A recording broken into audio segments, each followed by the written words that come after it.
Many of you might have heard the country of Sudan, which you may remember recently had apparently basically been ruled under civilian rule and had a revolution. Things were looking up. Well, unfortunately, it seems as though all of the progress that was supposedly happening was not actually Let's talk happening. about Sudan. So today there have been heavy fighting, explosion that rocked the Sudanese capital Khartoum as the paramilitaries, you have heard me right, the paramilitaries, as the paramilitary and the regular army traded attacks on each other's bases.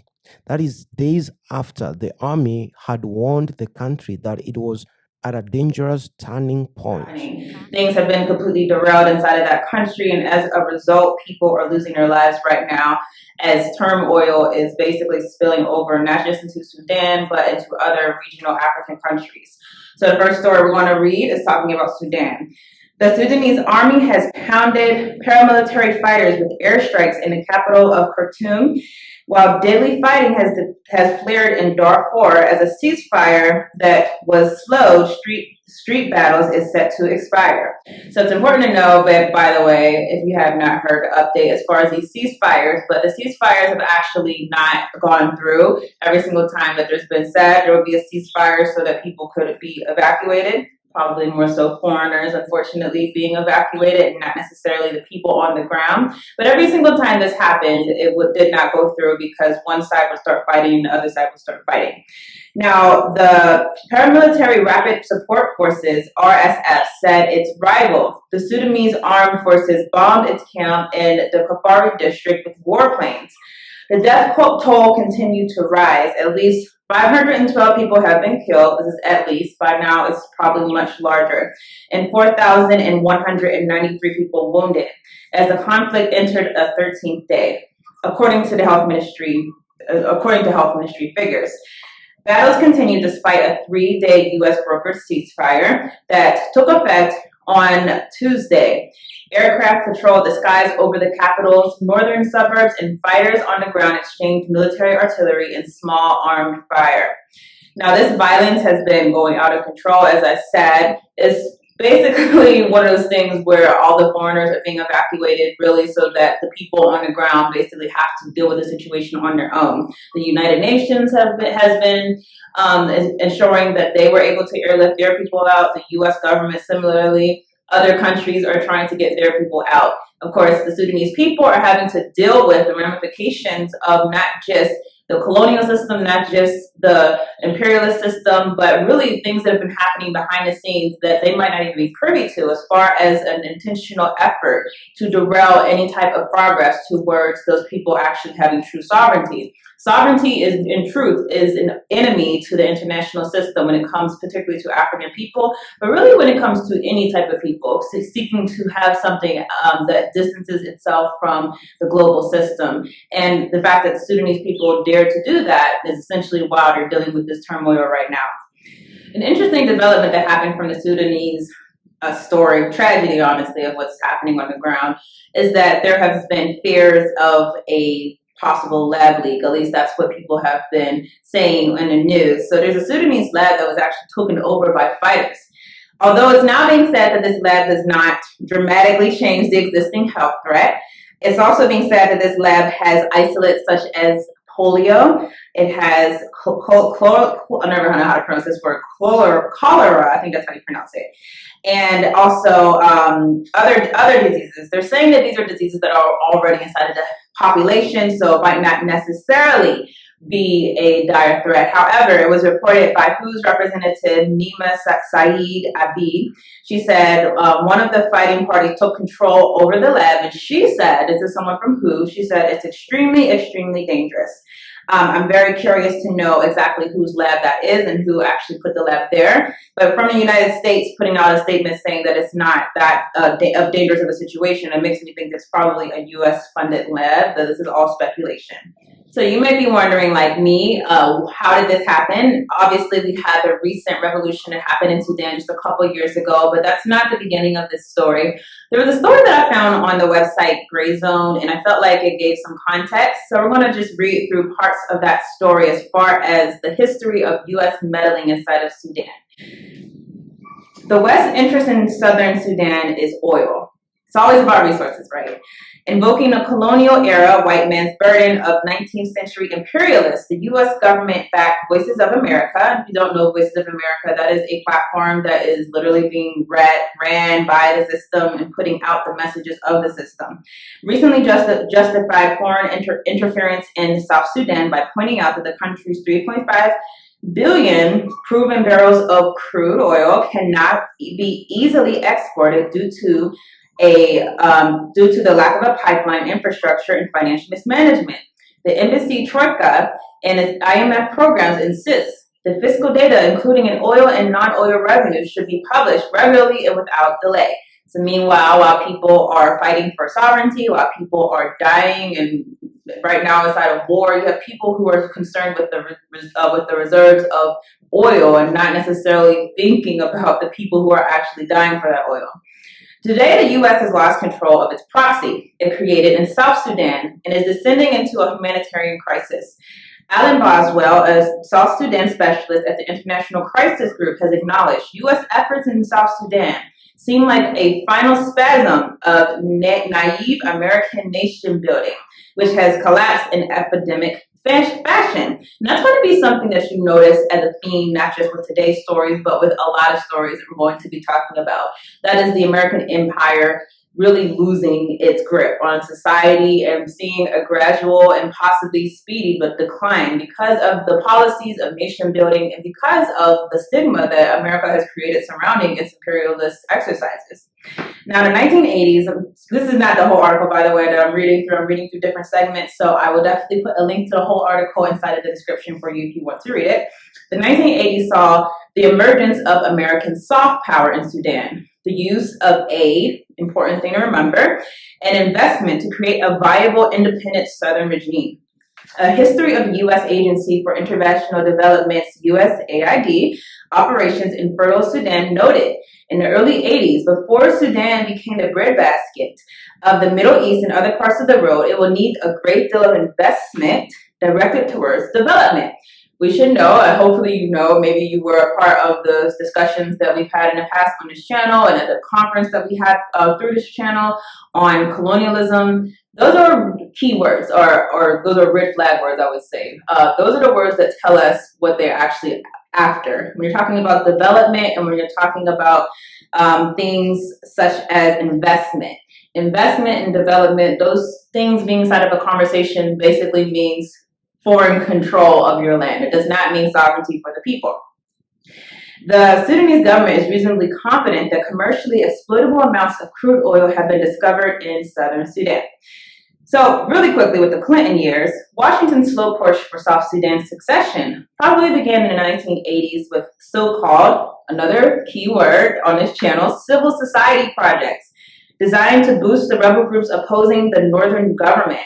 In 1987, the National Endowment for Democracy, NED, another group to watch out for, said that the U.S. government, the U.S. government-sponsored regime entity began funding the Sudan Times, which uses NED funds to purchase supplies essential to its continued publication.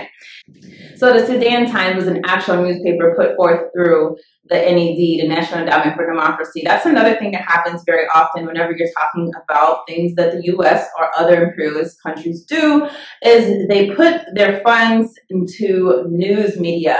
And I hope more now than ever you understand that the news media, not just in places like Sudan, not just in places inside of the African continent or in places in the global south, but the news media period is always following an agenda. And in this case, we see very clearly that the United States government has put actual news organizations in other foreign countries to peddle their narrative. This is something that they have been doing for a long time. Now you go forward and we're going in the 2000s. Aid, again, continued to mold fractured Southern rebel movements into a cohesive whole in preparation for the independence vote. In November 2005, U.S. Deputy Secretary of State Robert Zoellick noted the Southern factions' inability to come together. Perhaps more importantly, aid was used to propagandize the Southern civilians into supporting unity. run by the Grand Africa Media Service Co., another media organization being funded by the imperialists. The Corsom Monitor was established in 2000 by Southern journalists. Its publisher, Alfred Cabin, won the NED's Democracy Award in 2006. Probably another word, democracy, right?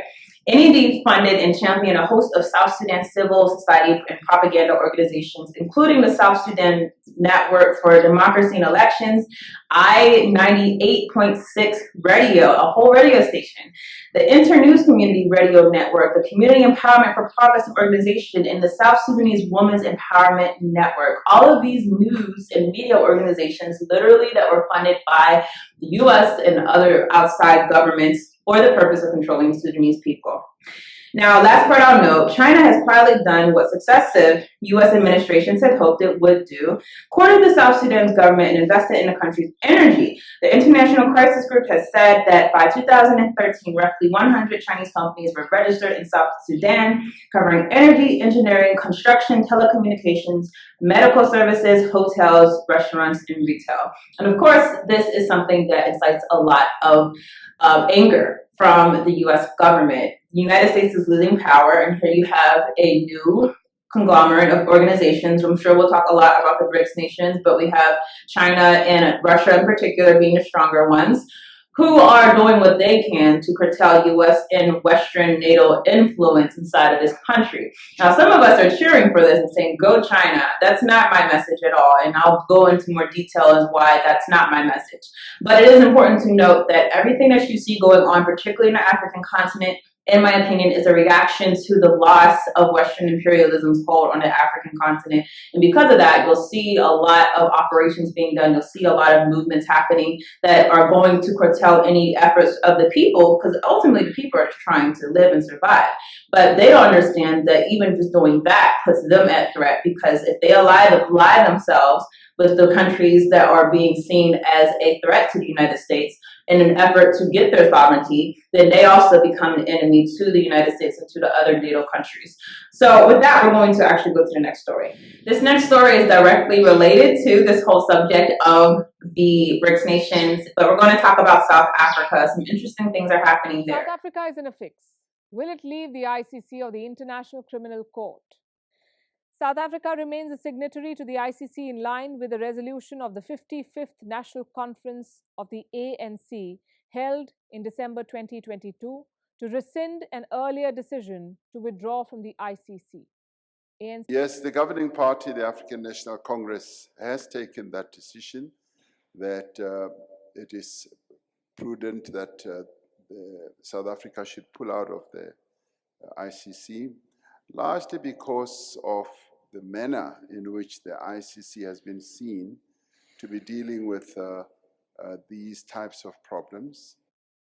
So again, Africa is being put inside of this place where they have to pick a side. Are they going to side with China and Russia, or are they going to side with the Western imperialists and colonialists, being the United States and the NATO nations? South Africa, like many other African countries, decided to be as neutral as possible, although I would say South Africa is leaning more towards the side of supporting Russia, more so than other African countries. Now, the president of South Africa said some interesting comments, and the country in itself is being put in an interesting situation that I think could manifest into something significant come this summer. South African President Cyril Ramaphosa said his country is prepared to leave the International Criminal Court, which in March issued an arrest warrant for Russian President Vladimir Putin. South Africa has expressed frustration about how the arrest will impact the upcoming BRICS summit, in which Putin, Ramaphosa, and the leaders of Brazil, India, and China are expected to attend.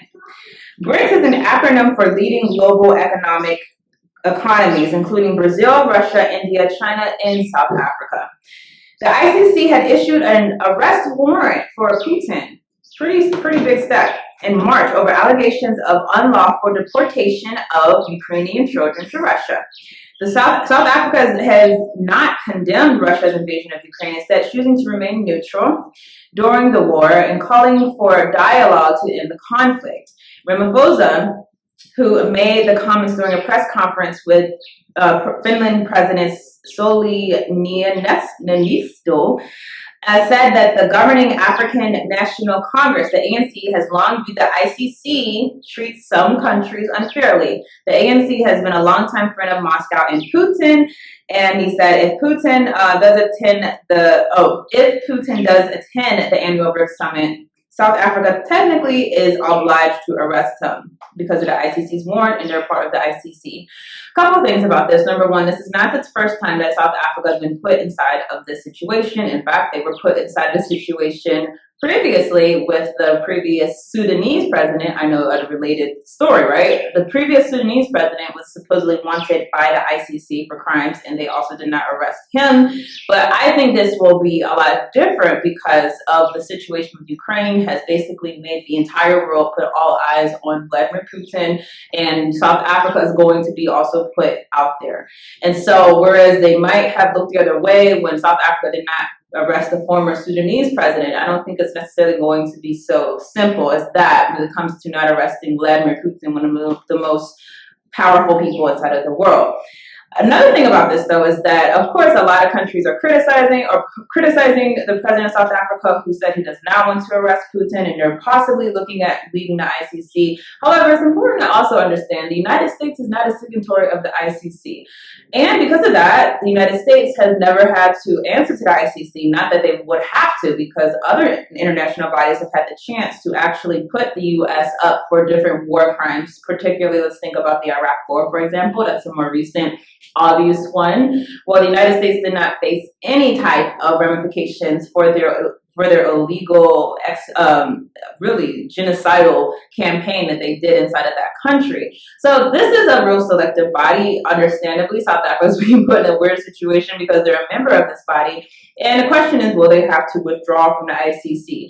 I think because of this BRICS situation being something that has so much potential behind it, that if they had to, they would be willing to withdraw as opposed to arrest Vladimir Putin. But I absolutely do not think that Vladimir Putin will be arrested in South Africa, although some politicians have said that they think that that will happen.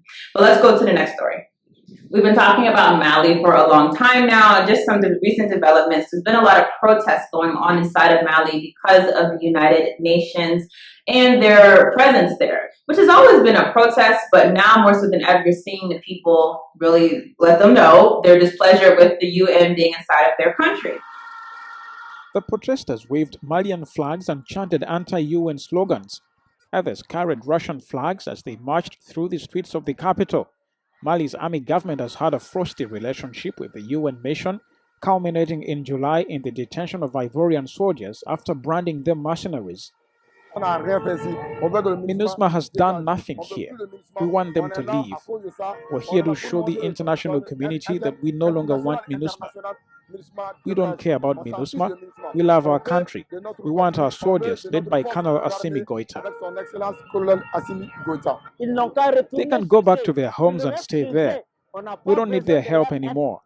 Assimi Goïta is enough for us. The Malian youth are enough. So the story says hundreds gathered Friday in Mali's capital of Bamako to call for MINUSMA, the UN peacekeeping mission in West Africa, to leave. Protesters responded to a call by local political and activist groups close to the country's military junta to attend the protest meeting. The protesters, many were waving Russian flags. Again, we're going to see the same theme repeat itself as far as Russia and China inside of Africa, and this is being seen as a threat to the West. They said, and they've been waving the Russian flags, and they said that the UN peacekeepers' decade-long presence is no longer required. Mali, ruled by a military junta since the first coup in 2020, is battling armed groups linked to Al-Qaeda and the Islamic State organization with the help of Russian paramilitary mercenaries. The demonstration comes at a time when the Malian army has suffered one of the largest attacks by armed jihadist groups in central Mali, when MINUSMA human rights reports frequently accuse the Malian army of human rights violations.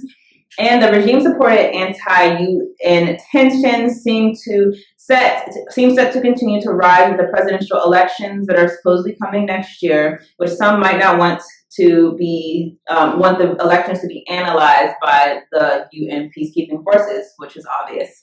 As far as the Mali story, I'll just say that one thing that we should keep in mind is that sometimes certain groups, I'm not saying specifically what, but I'm saying certain terrorist groups could be used as a means to cause disturbance and unrest inside of African countries. So we see a rise inside of attacks by Al-Qaeda forces supposedly inside of Mali. Is that completely separate from their decision to no longer be directly under French control? You make the decision on that. In other news, Uganda's President Yoweri Museveni has been facing obviously a lot of international criticism for a LGBT bill that the Ugandan people have passed. This House will not shy to restrict any right to the extent of the House recognizes, protects, and safeguards the sovereignty of this country, the morals of this country, the cultures, and will always legislate for our people. That is what the majority have done today in this House, the 389 members of Parliament. We will have our morals, we will protect our children, and we are making this law, for ourselves, we are making this law for our children, we are making this law for the children of our children. This country will stand firm. And once it passed, I can tell you, Madam Speaker, we are going to reinforce the law enforcement officers to make sure that homosexuals have no space in Uganda. Sentiment. The White House press secretary agreeing, also bringing up potential ripple effects of such a law. We have grave concerns with the passage of the Anti-Homosexuality Act. It would impinge upon universal human rights, jeopardize progress in the fight against HIV/AIDS, deter tourism, and invest in Uganda and damage Uganda's international reputation. Uganda is already one of more than 60 nations around the world that outlaw homosexual acts, according to the Human Rights Watch. But this bill introduces many new criminal offences which could affect the entire population. Friends, family, and other citizens would have a duty to report individuals in same-sex relationships to the authorities. So let's just talk a little bit about this. Recently, Uganda's President Yoweri Museveni asked lawmakers to make clear a proposed anti-homosexuality law that it is not criminal to merely identify as gay as part of an attempt to tone down a bill that has drawn international condemnation. Last month, lawmakers in East Africa overwhelmingly passed the proposed legislation, potentially one of the world's harshest anti-LGBTQ laws, and sent it to the president for approval. The planned law or bill criminalizes a broad range of homosexual activity, including promoting or abetting a lifestyle, and imposes stiff penalties, including death, for so-called aggravated homosexuality. The law has stoked widespread criticism from human rights defenders, Western governments, and corporations. I'm going to say that again. The law has stoked widespread criticisms from human rights defenders, Western governments, and corporations. Thomas Tadwa, the Parliament's deputy speaker, read to lawmakers a letter Museveni had written to Parliament Speaker on Tuesday, in which he outlined his reasons for returning the bill and what changes he wanted. In the letter, Museveni said it needed to be clear to distinguish between someone who professes a homosexual lifestyle and someone who actually commits homosexual acts. The proposed law should be clear so that what is thought to be criminalized is not the state of one having a deviant proclivity, but rather the actions of one acting on that deviancy, Museveni wrote. The bill should be reviewed and include a provision that clearly states a person who is believed or alleged or suspected of being a homosexual who has not committed a sexual act with another person of the same sex does not commit an offense. He also asked lawmakers to remove provisions that impose a duty on citizens to report acts of homosexuality because it would create constitutional challenges and also be a source of conflict in society. He asked lawmakers to include a provision to facilitate rehabilitation of homosexuals who voluntarily renounce the practice. The country's deputy attorney, almost said attorney general, deputy attorney general also advised that a mandatory death penalty also be removed from the law. So these are some changes that Museveni has made to this law. Now, is that going to get the international community off of his back? Of course not, because the wheels have already been going a long time as far as Uganda being against the international sphere's desire, or Museveni rather being against the international sphere as far as being the desired leader of Uganda. What I really think this law is about, I don't personally think that it centers so much on religious beliefs. Although I have to look up and see what type of religious beliefs Uganda has, I assume they're probably more so a Christian and also a Muslim country.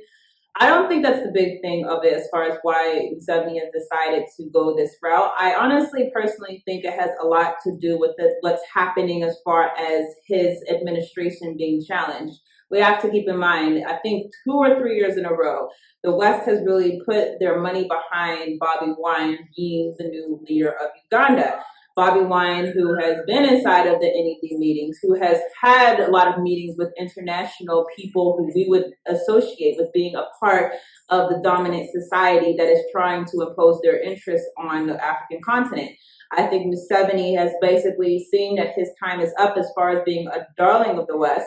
And that's something I do want for us to remember. He's not a champion of African sovereignty. He's been someone who has literally in the past had a detrimental effect on African people as far as his role in different regional conflicts, his collaboration with people like the Clintons. Museveni's been around a long time, you should understand, and he's had a long history and track record for the vast majority of his time being an African president, doing business with the people who we associate with going against African interests. So I don't want him to be romanticized. I do understand, though, that this is a law that many people are supporting because frankly, we see that the West is trying to push agendas inside of the African continent, despite the wishes of the African people, despite the interests of the African people. And I think that in itself has made a lot of people support Museveni, despite the fact that he has a long track record of being an imperialist puppet and being someone who does things like Paul Kagame, him too. He receives a lot of praise from people because of his boldness, supposedly, but we should also understand he's had a long track record of being someone who has been a puppet. Same thing with Museveni. So the other thing I want to note, though, is that why is the West so focused on Uganda? We should understand that it's really not about this. It's really about the relationship between Museveni and Russia and China. Because you should also understand that there are other countries that have way more harsh laws than this. Some people think this law is the harshest law that they've ever heard. If you don't know, look at what happened recently, for example, with the World Cup. Despite the fact that this country, Qatar, was known to have had very strict laws about homosexuality, despite the fact that many Middle Eastern countries have these very strict laws, you do not see any type of fervor as far as the West trying to derail those laws, as far as them giving their opinion on those laws. Overall, it's kind of respected that the Middle East will do what they want to do. The Middle East is predominantly Muslim. So we see a very different reaction when it comes to the Middle East versus when you see Africa. Now, I know the term Middle East is an invention. We're going to deal with that later. But for the purposes of today, we see a different treatment as far as sovereignty being respected for the Arabs versus sovereignty being respected for the Africans. And that is a huge issue that we have to also think about. So as far as this story, we'll see what happens with it. We'll see if Museveni capitulates more, if he tones things down more, if he goes full steam ahead. As far as doing this law, I don't know. I'm actually surprised he's gone this far as showing that he's going to dig his heels in the sand. So let's just watch and see what happens as far as this law in Uganda. This is my last story before we switch and go into a new segment. This is about the enslavement of Africans inside of Libya. We should know that after NATO has invaded Libya, after NATO left Libya as a cesspool for confusion, they withdrew and left the country in chaos. The chaos erupted inside of literally a modern-day slave trade occurring inside of Libya. And today, Libya, a country which was once a shining beacon of light inside of the African continent, is now a very desolate place, is now a place that is reeking of terrorism against African people, one where it's very, very dangerous to have our skin color and be inside of that country. So this is the country that was left this way by the West, showing us that this is the best they can do for us. Now, new reports have come out where the UN is actually admitting that Europe is basically causing a lot of this type of chaos through their giving money to Libya that is supporting the slave trade. Though it's financial support for the Libyan Coast Guard and the Libyan Directorate for combating illegal migration, which is acronym DCIM, the European Union has aided and abetted spread throughout the country. The report honed in on the plight of migrants and blamed the European Union for enabling Tripoli-based government of national unity to enact abuses against Africans seeking asylum in Europe. The report stated in its introductory section, the mission found that crimes against humanity were committed against migrants in places of detention under the actual or nominal control of Libya's Directorate for combating illegal migration, the Libyan Coast Guard, and the Stability Support Apparatus. These entities received technical, logistical, and monetary support from the European Union and its member states for inter alia, the interception and return of migrants. In other words, rather than directly intercepting migrants traveling by boat to Europe, the European Union has outsourced the dirty work to the Libyan Coast Guard, which we knew for a long time. Once the Coast Guard detains the migrants, they are sent back to Libya and transferred to both official and secret prisons where they are often exploited for financial gain through forced labor, ransom, or sexual slavery. Going on, it says, in 2017, international media reported the revival of the slave trade in Africa due to continuing fallout of the NATO-backed regime change operation to impose Libyan leader Muammar Gaddafi. The United Nations has confirmed that the practice not only persists, but that it has been enabled by the EU. The support given to the EU to the Libyan Coast Guard led to violations of certain human rights. The UN investigator Choloka Bayani told reporters, it is also clear that the DCIM has responsibility for multitudes of crimes against humanity in detention centers that they run. So the support given to them by the EU has facilitated this. Arms crossed, outstretched, symbolizing a desperate cry for freedom. Channel 4 News has obtained these images from Eritrean migrants and refugees imprisoned in a Libyan government-run detention center near the town of Zintan by local militia seeking to rob or press gang the inmates to fight. Despite all this, the facility here in Zintan is seen as the worst